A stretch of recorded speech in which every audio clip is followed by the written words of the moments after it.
Cast क्या होती है, वर्ना सिस्टम क्या होता है, कास्ट और जाति में डिफरेंस क्या होता है, वर्ना सिस्टम बनाया किसने था, इन सभी क्वेश्चंस के आंसर आज हम लोग इस वीडियो में डिस्कस करेंगे। So let's get started. Hi guys and welcome back to our channel let's conquer history. हम लोग chapter 3 kinship caste and class का एक्सप्लेनेशन शुरू कर चुके थे।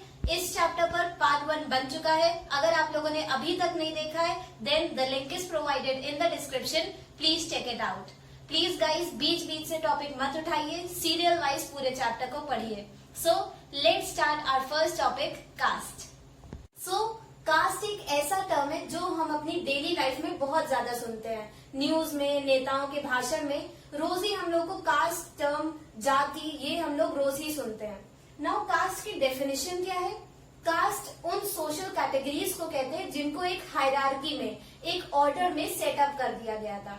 अब ये हायरार्की हम सभी लोग जानते हैं। सबसे ऊपर थे Brahmins, then Kshatriyas, then Vaishyas and at last Shudras. और कास्ट को हिंदी में वर्ण कहते हैं और कास्ट डिटरमाइन होती है on the basis of birth. हम लोग अपना रिलीजन तो चेंज कर सकते हैं पर अपनी कास्ट चेंज नहीं कर सकते हैं। कोई भी शूद्र को बिलोंग करने वाला पर्सन ये नहीं कर सकता कि वो अपना कास्ट चेंज करके एक ब्राह्मण बन जाए, बट कोई हिंदू मुस्लिम को चेंज कर सकता है या फिर क्रिश्चियन बन सकता है। सो हम लोग की कास्ट डिटरमाइन होती है on the basis of birth और हम अपनी कास्ट को चेंज नहीं कर सकते हैं। नाउ जो वर्ना सिस्टम था या फिर जो कास्ट सिस्टम था उसको रिकॉर्ड करा गया था इन धर्मशास्त्रास और धर्मसूत्रास, और इन धर्मशास्त्रास और सूत्रास में बताए गए थे आइडियल ऑक्यूपेशंस जो इन 4 वर्ण को फॉलो करने चाहिए। क्या क्या थे ये ऑक्यूपेशंस? ब्राह्मणास को बोला गया था कि they can study and teach Vedas, पढ़ा सकते थे और पढ़ सकते थे वेद, और रिचुअल्स और सैक्रिफाइसेस परफॉर्म करवाते थे और देते थे और लेते थे गिफ्ट्स। तो जो सबसे अच्छी पोजीशन थी वो थी ब्राह्मणास की। देन क्षत्रियास को वॉर में एंगेज होने को कहा जाता था और वो जस्टिस प्रोवाइड करते थे लोगों को। देन वो भी स्टडी कर सकते थे वेद को, पढ़ा नहीं सकते थे, पढ़ सकते थे वेद। ऑल्सो उनको रिचुअल्स परफॉर्म करने के लिए बोला जाता था कि वो ब्राह्मण से रिचुअल्स को परफॉर्म करवाएं और ब्राह्मण्स को गिफ्ट दें।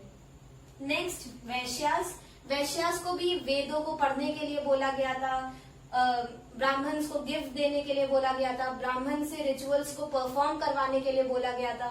और जो बची हुई 3 एक्टिविटीज थी, एग्रीकल्चर, पैस्टोरलिज्म और ट्रेड, इनमें एंगेज होने के लिए वैश्यास को बोला गया था। एंड लास्ट शूद्रास, उनको कोई स्पेसिफिक ऑक्यूपेशन नहीं बताई गई थी। They were just asked to serve the higher 3 varnas. उनको बोला गया था कि वो जो हायर वर्णास है उनको सर्व करें, उनके सर्वेंट्स की तरह काम करें।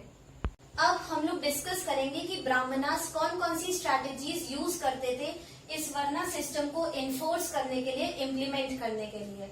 तो फर्स्ट स्ट्रैटेजी, ब्राह्मणास ये स्ट्रेस करते थे, ये बताते थे कि ये जो वर्णा सिस्टम है, जो वर्णा ऑर्डर है, वो डिवाइन ओरिजिन का है, मतलब उसको गॉड ने बनाया है। और इस क्लेम को सपोर्ट करने के लिए वो यूज करते थे पुरुष सूक्त का। पुरुष सूक्त एक श्लोक है, एक वर्स है रिटन इन ऋग्वेद, और इसमें बताया गया है, डिस्क्राइब करा गया है सैक्रिफाइस ऑफ पुरुष। पुरुष प्राइमीवल मैन थे। प्राइमीवल मैन मतलब पहला व्यक्ति, मतलब जो फर्स्ट मैन था अकॉर्डिंग टू हिंदुइज्म, तो उसके सैक्रिफाइस, उसकी बलि को डिस्क्राइब करा गया है। तो इस श्लोक में बताया गया है कि जब पुरुष का सैक्रिफाइस किया गया तब उसके मुंह से बने ब्राह्मण्स, देन आर्म से बने क्षत्रियास, थाई से बने वैश्यास और फीट से बने शूद्रास।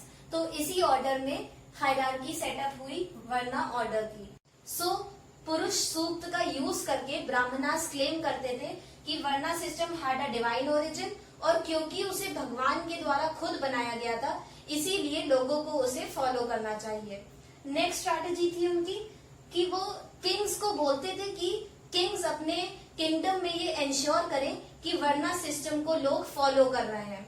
ब्राह्मणिकल टेक्स्ट में भी उन्होंने ये एडवाइस करा है किंग को कि किंग की ये ड्यूटी होती है, रूलर की ये ड्यूटी होती है कि वो प्रोटेक्ट और इम्प्लीमेंट करे वर्ना सिस्टम को। एंड लास्ट, वो परसुएट करते थे लोगों को कि उनका जो स्टेटस है, उनकी जो पोजीशन है सोसाइटी में, वो डिटरमाइन होती है on the basis of birth in which caste they were born. उनका कहना था कि भगवान ने लोगों को जन्म दिया एक कास्ट में, क्योंकि भगवान ऐसा चाहता था कि वो उसी कास्ट में रहे और जो उसका आइडियल ऑक्यूपेशन है वो परफॉर्म करे। तो ब्राह्मणास ये लोगों से परसुएट करते थे लोगों को कि क्योंकि भगवान ने उनको इस कास्ट में जन्म दिया है तो वो भगवान की मर्जी के अगेंस्ट ना जाएं और जो भगवान उनसे करवाना चाहता है, जो ऑक्यूपेशन भगवान ने उन्हें रिकमेंड करी है, उसी को वो परफॉर्म करें। So these were the 3 strategies used by Brahmins to enforce Varna system. Now अब हम लोग डिस्कस करेंगे कि ये जो वर्ना सिस्टम था ये हमेशा फॉलो नहीं करा गया और इसको वायलेट भी करा गया। अब हम लोग एग्जाम्पल्स डिस्कस करेंगे ऑफ किंग्स जिन्होंने वर्ना सिस्टम को वायलेट करा और उसे फॉलो नहीं करा। हम सभी लोग जानते हैं कि अकॉर्डिंग टू ब्राह्मणिकल टेक्स्ट सिर्फ क्षत्रियाज ही बन सकते थे किंग्स, बट इंडियन हिस्ट्री में हमको बहुत सारे ऐसे एग्जाम्पल्स मिलते हैं जब दूसरी सोशल कैटेगरीज के, दूसरी कास्ट के लोग भी बने किंग्स और they also established empires. For example हमारा फर्स्ट एग्जाम्पल है कि मौर्यास। चंद्रगुप्त मौर्य जो फर्स्ट रूलर थे मौर्यास के, उनको बताया गया है in Brahmanical text that he belong to a low caste, he had a low origin. दो बुद्धिस्ट टेक्स्ट में बताया गया है कि Chandragupta Maurya was a Kshatriya. Historians अभी भी कंफ्यूज है about caste origin of Mauryas, but important ये है कि ब्राह्मणिकल टेक्स्ट में चंद्रगुप्त मौर्य को बताया गया है that he belong to a low caste. तो ये दिखाता है कि लो कास्ट के लोग भी बनते थे किंग और they also established a large empire. For example Mauryas, जो कि इंडियन सबकॉन्टिनेंट का ओल्डेस्ट और मोस्ट प्रॉस्परस एम्पायर था। Next Shungas and Kanvas. Mauryan region में जब मौर्यास का डिक्लाइन हो गया, एंड हो गया, तो उनके जो इमीडिएट सक्सेसर्स थे, उनके बाद जो न्यू किंगडम्स बने वो थे शुंगास और कन्वास। और शुंगास और कन्वास खुद को ब्राह्मण बताते थे, दे क्लेम टू बी ब्राह्मण। वंस अगेन ये दिखाता है कि वर्ना सिस्टम को वायलेट करा गया। ब्राह्मण्स जिनके लिए आइडियल ऑक्यूपेशन थे teaching Vedas and preaching God, तो ब्राह्मण्स भी बने राजा और they violated varna system. Next हमारा एग्जाम्पल है शाकास। शाकास एक एम्पायर था which ruled over Indus valley region, जो नॉर्थ वेस्ट इंडिया, पाकिस्तान और अफगानिस्तान वाला रीजन है जहां पर हड़प्पन सिविलाइजेशन लोकेटेड थी, वहां पर रूल करा शाकास ने। तो शाकास को संस्कृत टेक्स्ट में मलेच्छास बोला गया है, मलिच्छ बोला गया है। क्यों उन्हें बोला जाता था मलेच्छ? क्योंकि they came from central Asia, वो आउटसाइडर थे, इंडियन सोसाइटी को बिलोंग नहीं करते थे, they came from central Asia. Also they did not speak Sanskrit, जो सांस्कृतिक लैंग्वेजेस थी जैसे तमिल, मलयालम, कन्नड़, बंगाली, हिंदी, प्राकृत, पाली या फिर संस्कृत, ये लैंग्वेजेस वो नहीं बोलते थे, वो सेंट्रल एशिया वाली लैंग्वेजेस बोलते थे। इसलिए क्योंकि वो इंडियन सोसाइटी को बिलोंग नहीं करते थे, इसलिए उन्हें मलेच्छास बोला जाता था। मलेच्छास हम लोग प्रेजेंट डे में भी हम लोगों ने सुना है, मलिच्छ वर्ड हम लोग यूज करते हैं to refer to a dirty and untidy thing. Mlecchas उस पीरियड में यूज किया जाता था for people who were outsiders, मतलब जो इंडियन सोसाइटी को, इंडियन बिलीव्स को फॉलो नहीं करते थे और इंडियन सोसाइटी को बिलोंग नहीं करते थे, जो बाहर के सोसाइटीज से आए थे इन इंडियन सबकॉन्टिनेंट, जो आउटसाइडर्स थे, उनको बोला जाता था मलेच्छास। और जो लोग सांस्कृतिक लैंग्वेजेस को बोलते नहीं थे और जो ब्राह्मणिकल नॉर्म्स और रूल्स थे उनको फॉलो नहीं करते थे, उन्हें बोला जाता था मलेच्छास। ये दिखाता है कि वो ग्रुप्स जो वर्ना सिस्टम को बिलोंग नहीं करते थे और जिन्हें वर्ना ऑर्डर में एक लो पोजीशन असाइन करी गई थी, उन ग्रुप्स ने भी इंडियन सबकॉन्टिनेंट में रूल करा। नेक्स्ट हमारा एग्जांपल है सतवाहनास। सतवाहनास हम लोग डिस्कस कर चुके हैं, they ruled over Deccan region and western India. तो सतवाहनास के जो सबसे फेमस रूलर थे गौतमीपुत्र सिरी सातकर्णी, वो क्लेम करते थे कि सतवाहनास वर ब्राह्मण्स, एका ब्राह्मण मतलब यूनिक ब्राह्मण, और they claim to be destroyer of pride of Kshatriyas, मतलब उनका कहना था कि उनका जन्म हुआ है to destroy the pride of Kshatriyas, मतलब क्षत्रियाज के अहंकार को खत्म करने के लिए सतवाहनास का जन्म हुआ है। सो सतवाहनास क्लेम करते थे to be a Brahmin. So once again ब्राह्मण को तो अलाउड नहीं किया गया था in varna system to be a king. So यहाँ पर भी वर्णा सिस्टम को वायलेट करा गया, उसे फॉलो नहीं करा गया। सो ये सभी एग्जाम्पल्स इंडिकेट करते हैं कि पॉलिटिकल अथॉरिटी स्टैब्लिश करने के लिए, किंगडम स्टैब्लिश करने के लिए ये जरूरी नहीं था कि a person should be born as a Kshatriya, बल्कि अगर कोई पर्सन पावर एक्सरसाइज कर सकता है और he has support from his people, तब वो राजा बन सकता था। बर्थ एज अ क्षत्रिय एक इम्पोर्टेंट कंडीशन नहीं थी टू बिकम अ किंग। अब हम लोग एक इम्पोर्टेंट क्वेश्चन डिस्कस करेंगे और ये बहुत ही इम्पोर्टेंट है, 8 मार्क्स का क्वेश्चन और बहुत ज्यादा एग्जाम में पूछा जाता है।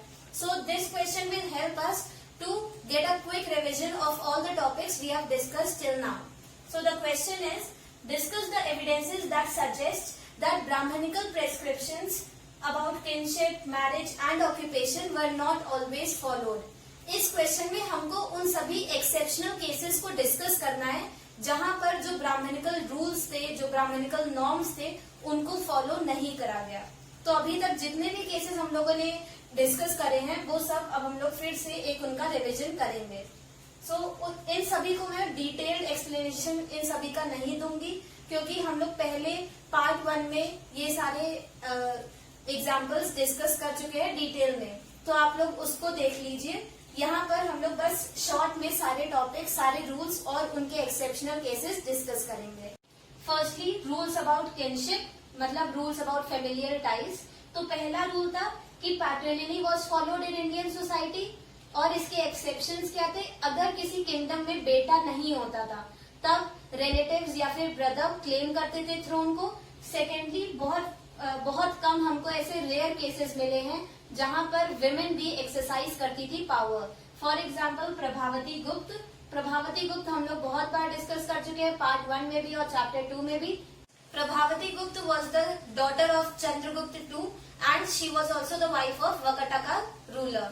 उन्होंने after the death of a husband उन्होंने एज अ रीजेंट रूल करा था over Vakataka empire. Next, women को अलाउ नहीं करा गया था to own and manage property. इसमें भी हमको एक्सेप्शन मिलता है। प्रभावती गुप्त, जिनको हम पढ़ चुके हैं कि she granted a land to a Brahmin, so she owned property and wealth. Now rules about marriage. तो मेनली 4 रूल्स थे। Firstly exogamy was recommended. Marriage outside the group, outside a caste, outside a gotra recommend करी गई थी in Brahmanical text. But हमको exceptions मिलते हैं, जैसे सतवाहनास। सतवाहनास ने एंडोगमी प्रैक्टिस करी थी, मतलब उन्होंने विद इन अ गोत्र शादी करी थी। सो उन्होंने वायलेट करा ब्राह्मणिकल नॉर्म को। देन विमेन को बोला गया था, नेक्स्ट रूल था कि विमेन को अपना गोत्र चेंज करना होता था आफ्टर मैरिज। उसको अपने फादर का गोत्र गिव अप करके अपने हस्बैंड का गोत्र अडॉप्ट करना होता था। बट इसमें भी हमें एक्सेप्शन मिलता है that wives of Satavahana rulers, उन्होंने रिटेन करा अपने फादर के गोत्र को और अपने हस्बैंड के गोत्र को अडॉप्ट नहीं करा। देन गंधर्व विवाह कंडेम करा गया था। हम लोग पढ़ चुके हैं कि 8 फॉर्म्स ऑफ मैरिज थे, जिसमें लास्ट 4 अलाउड नहीं थे। तो उनमें से एक गंधर्व विवाह which was a type of love marriage, तो उसको कंडेम करा गया था इन ब्राह्मणिकल टेक्स्ट। बट एक्सेप्शन ये था कि हम सभी लोग जानते हैं कि लॉर्ड कृष्णा ने गंधर्व विवाह करा था with Rukmini, so it was a exception. Last, intercaste marriage allowed नहीं थी, मतलब ब्राह्मण ब्राह्मण से शादी कर सकता है, क्षत्रिय क्षत्रिय से। अगर कोई ब्राह्मण क्षत्रिय से शादी करना चाहे तो वो अलाउड नहीं था। नाउ यहाँ पर एक्सेप्शन ये था कि Satavahana rulers as a ruler वो क्लेम करते थे कि उन्होंने अपने किंगडम में इंटरकास्ट मैरिज अलाउ नहीं करी थी, बट उन्होंने खुद शादी करी with a relative of Rudradaman. अब रुद्रदमन एक फेमस रूलर है ऑफ शाकास। अब हम लोग शाकास, अभी हम लोगों ने इससे पहले टॉपिक में डिस्कस करा था कि दे वर मलेच्छास, मतलब वो इंडियन सोसाइटी वर्ना ऑर्डर को बिलोंग नहीं करते थे, वो एक आउटसाइडर थे।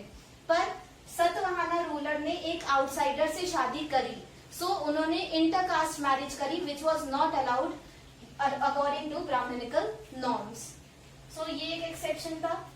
एंड लास्ट हम लोग डिस्कस करेंगे रूल्स ऑफ ऑक्यूपेशन। तो इसमें जो रूल्स लेट डाउन थे इन वर्ना सिस्टम, जो आइडियल ऑक्यूपेशंस बताई गई थी फॉर ऑल द वर्नास, तो जब उन आइडियल ऑक्यूपेशंस को फॉलो नहीं करा उन सोशल कैटेगरीज ने और उन्हें वायलेट करा, उन एग्जाम्पल्स को अब हम डिस्कस करेंगे।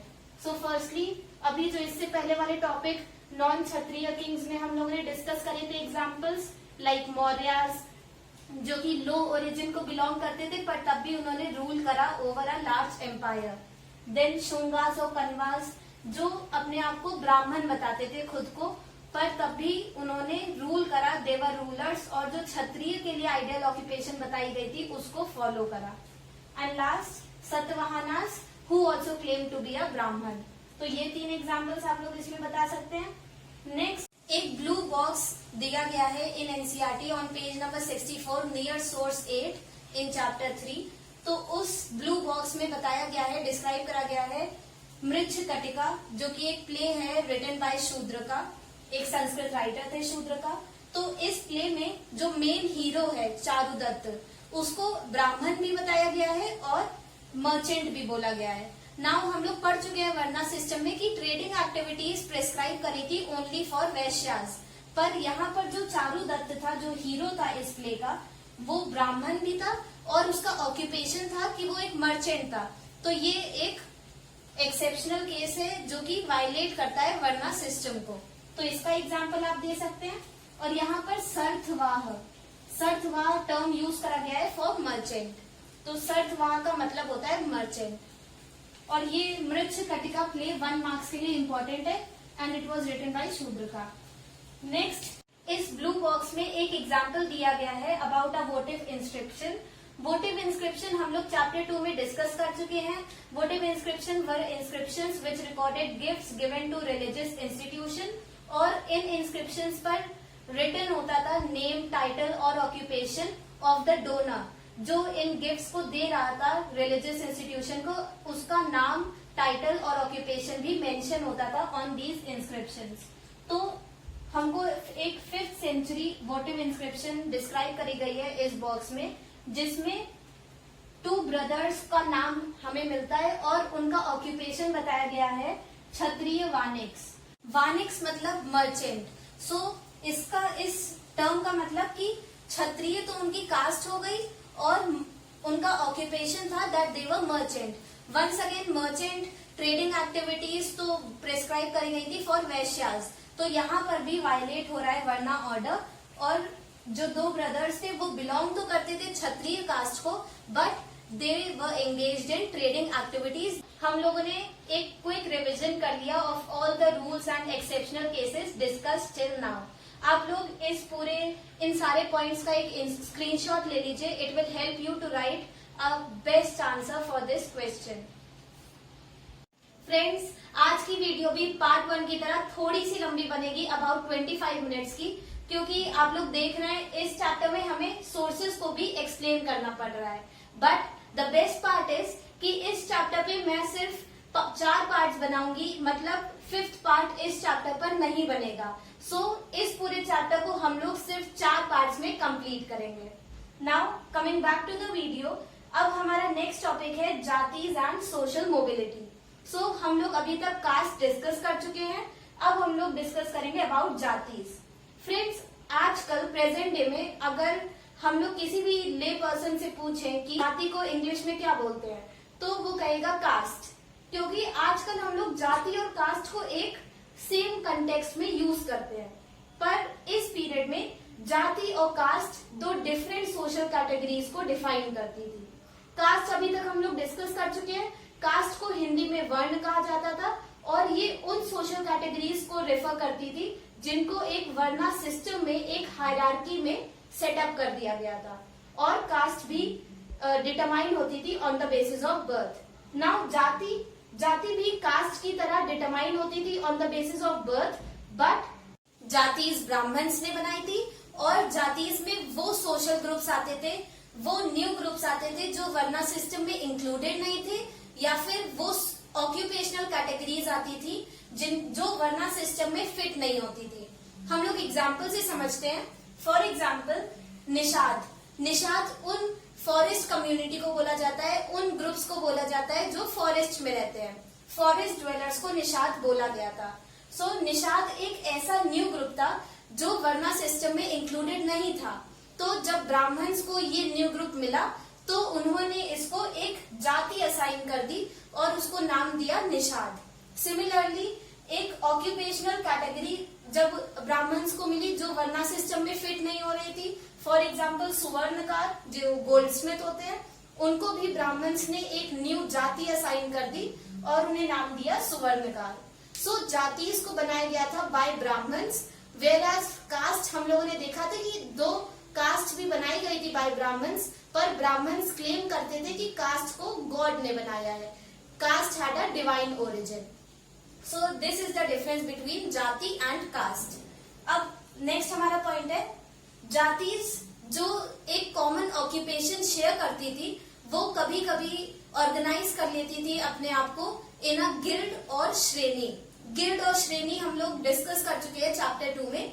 Guilds were organisations of artisans, crafts person और ट्रेडर्स। जैसे प्रेजेंट डे में लॉयर्स के ऑर्गेनाइजेशन होते हैं, ट्रेडर्स के यूनियन होते हैं, लेबर ऑर्गेनाइजेशंस होते हैं, तो वैसे ही इस पीरियड में अलग अलग ऑक्यूपेशंस के लोग अपना एक ग्रुप बना लेते थे, अपना एक ऑर्गेनाइजेशन बना लेते थे जिसको वो लोग गिल्ड या फिर श्रेणी बोलते थे।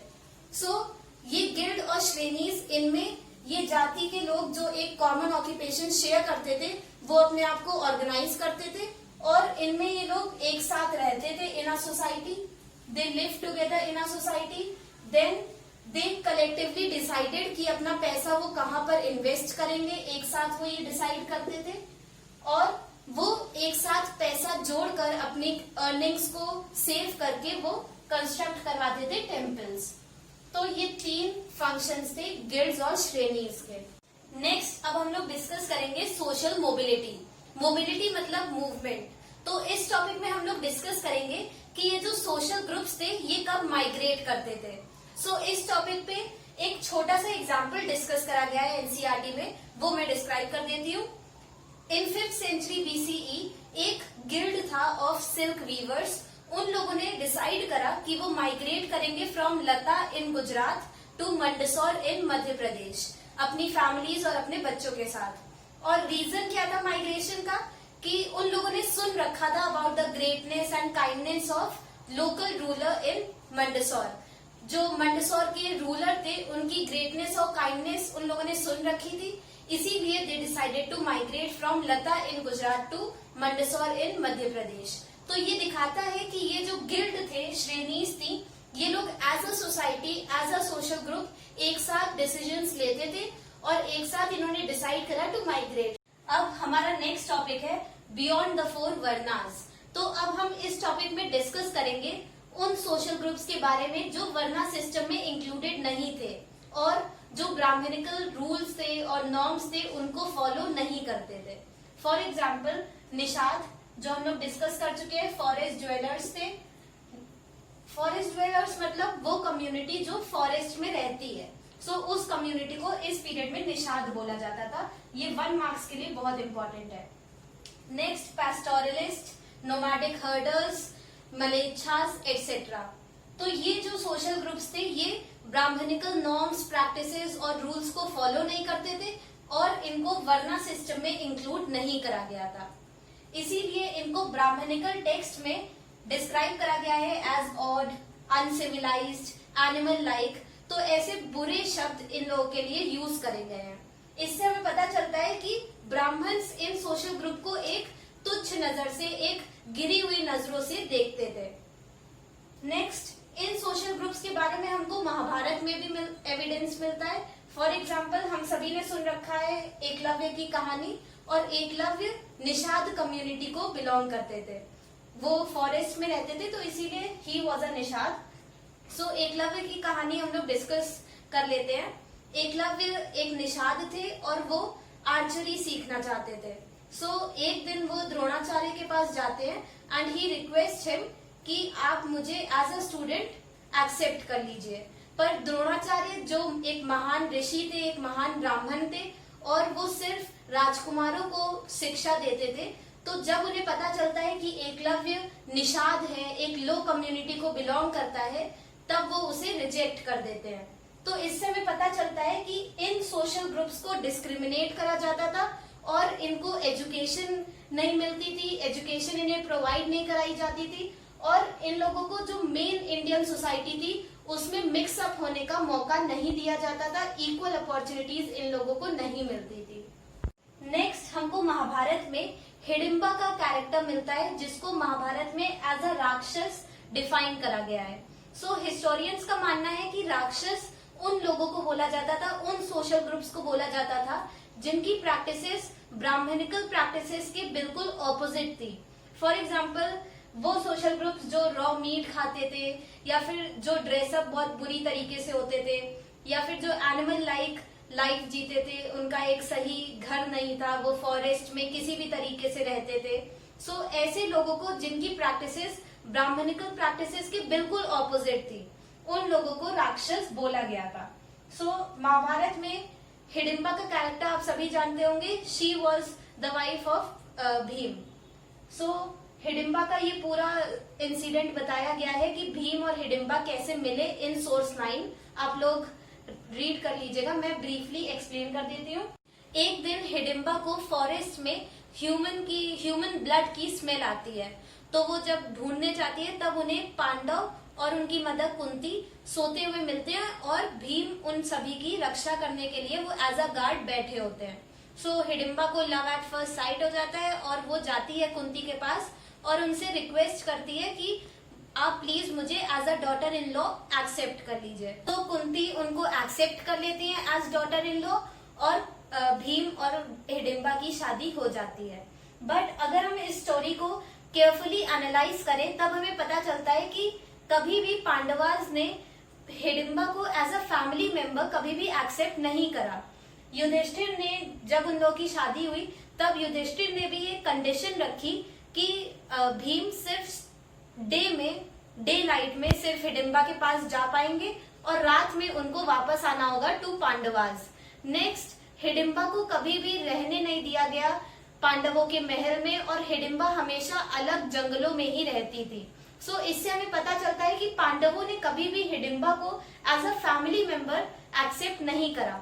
सो वंस अगेन ये दिखाता है डिस्क्रिमिनेशन जो इन सोशल ग्रुप्स को झेलना पड़ता था ड्यूरिंग दिस पीरियड। सो ये दोनों स्टोरीज इंडिकेट करते हैं कि इन सोशल ग्रुप्स को अलाउ नहीं किया गया था, बिल्कुल आइसोलेट कर दिया गया था, और इन्हें अलाउ नहीं किया जाता था कि ये मेन जो इंडियन सोसाइटी थी उसमें मिक्सअप हो सके। नाउ लास्ट में एक इम्पोर्टेंट टर्म है मलेच्छास। ये हम लोग शाका रूलर्स में ये टर्म डिस्कस कर चुके हैं, पर एक बार फिर से डिस्कस कर लेते हैं। मलेच्छास उन आउटसाइडर्स को कहा जाता था, उन सोशल ग्रुप्स को बोलते थे जो इंडियन सिस्टम को, इंडियन ब्राह्मणिकल सिस्टम को बिलोंग नहीं करते थे, जो बाहर से आए हुए थे, इंडियन सोसाइटी को बिलोंग नहीं करते थे। तो जो आउटसाइडर्स थे उनको बोला जाता था मलेच्छास, और ये ऐसे सोशल ग्रुप्स थे जो नॉन सांस्कृतिक लैंग्वेजेस बोलते थे और ब्राह्मणिकल नॉर्म्स और प्रैक्टिसेस को फॉलो नहीं करते थे। तो मेनली जो इंडियन सोसाइटी को बिलोंग नहीं करते थे उन ग्रुप्स को बोला जाता था मलेच्छास, और इसका एग्जाम्पल हम लोग डिस्कस कर चुके हैं, शाका रूलर्स जो सेंट्रल एशिया से आए थे to rule over Indian subcontinent. Next, इस वीडियो का हमारा last topic beyond the four varnas, subordination and conflict. So अभी तक हम लोगों ने डिस्कस कर लिया उन सोशल ग्रुप्स के बारे में जो वर्ना सिस्टम में इंक्लूडेड नहीं थे और जो ब्राह्मणिकल नॉर्म्स और रूल्स को फॉलो नहीं करते थे, इसीलिए ब्राह्मण्स उनको ओप्रेस करते थे, सप्रेस करते थे और उनको इक्वल अपॉर्चुनिटीज नहीं दी जाती थी। बट अब हम इस टॉपिक में डिस्कस करेंगे उस सोशल कैटेगरी के बारे में जो वर्ना सिस्टम में तो इंक्लूडेड थी, जिसको वर्ना ऑर्डर में इंक्लूड करा गया था, बट फिर भी उसको इक्वल अपॉर्चुनिटीज नहीं मिलती थी और अपर 3 कैटेगरीज उसको बहुत बुरी तरीके से ट्रीट करती थी, उसे सप्रेस करती थी और ऑप्रेस करती थी। सो आप लोग सभी लोग समझ गए होंगे। हम लोग अब पढ़ेंगे अबाउट शूद्रास। तो वर्ना ऑर्डर में जो हायरार्की थी उसमें सबसे नीचे लोकेटेड थे शूद्रास। नाउ शूद्रास को अनटचेबल्स भी बोला जाता है। इस पीरियड में ब्राह्मणास ने इंडियन सोसाइटी में एक स्ट्रिक्ट डिवीजन बना दिया था between pure and unpure activities. उनका कहना था कि जो लोग वेदों को पढ़ते हैं और रिचुअल्स परफॉर्म करते हैं वो लोग बिलोंग करते हैं टू द प्योर कैटेगरी, वो लोग प्योर एक्टिविटीज परफॉर्म करते हैं, इसीलिए वो सोशल ग्रुप्स प्योर हैं। और जो सोशल ग्रुप्स टॉयलेट्स क्लीन करते हैं, नालियों को साफ करते हैं और डेड बॉडीज को हैंडल करते हैं, डेड बॉडीज को क्रिमेट करते हैं, जलाते हैं, उन सोशल ग्रुप्स को उन्होंने अनप्योर पल्यूटिंग बताया था। सो इसीलिए शूद्रास को अनटचेबल्स भी बोला जाता था, क्योंकि ब्राह्मणास का कहना था कि ये सोशल ग्रुप परफॉर्म करता है अनप्योर एक्ट, इसीलिए ये अनप्योर सोशल ग्रुप है। और जो अपर 3 कास्ट हैं, ब्राह्मणास, वैश्यास और क्षत्रियास, उनको शूद्रास के कांटेक्ट में नहीं आना चाहिए, टच नहीं करना चाहिए, यहाँ तक कि शूद्रास को देखना भी नहीं चाहिए, क्योंकि ये एक्ट अनप्योर है। और जो शूद्रास जो कि पल्यूटिंग है, अगर आप उनके कांटेक्ट में आएंगे, अगर आप उन्हें टच करेंगे तो फिर आप भी अनप्योर हो जाएंगे। इसीलिए ब्राह्मणास रिकमेंड करते थे अपर 3 कास्ट को कि वो कांटेक्ट में ना आए विद शूद्रास, और इसीलिए शूद्रास को बोला गया अनटचेबल्स, क्योंकि ब्राह्मणास उनको अनप्योर और पल्यूटिंग मानते थे। नाउ शूद्रास की एक सब कैटेगरी थी चांडाल्स। चांडाल्स मतलब एग्जीक्यूशनर्स। एग्जीक्यूशनर्स मतलब वो लोग जो डेड बॉडीज को, डेड एनिमल्स को शमशान में जाकर जलाते थे, क्रिमेट करते थे। नाउ मनुस्मृति। मनुस्मृति हम लोग डिस्कस कर चुके हैं, एक धर्म शास्त्र था जो कि लिखा गया था between about 200 BCE to 200 CE, और ये एक इम्पोर्टेंट धर्म शास्त्र था। तो मनुस्मृति में डिफाइन करी गई है ड्यूटीज ऑफ चांडाल्स, कि चांडाल्स की क्या क्या ड्यूटी होती थी। सो फर्स्टली चांडाल्स को अलाउड नहीं था कि वो विलेज के अंदर रहे, सो उनको विलेज के बाहर रहना होता था, और विलेज वेल को वो यूज नहीं कर सकते थे। जो विलेज का कुआं था जिसको अपर 3 कास्ट यूज करती थी, उसको चांडाल्स यूज नहीं कर सकते थे। उनको दूर जाकर, जो विलेज से बहुत दूर वेल लोकेटेड हो, वहां से जाकर पानी लाना पड़ता था। सेकेंड, चांडाल्स को देखना भी एक अनप्योर एक्ट माना गया था बाय अपर 3 कास्ट, इसीलिए चांडाल्स को अलाउड नहीं था कि वो फ्रीली वॉक कर सके in villages and streets during night. रात में उनको अलाउड नहीं था कि वो फ्रीली जा सके, घूम सके इन विलेजेस।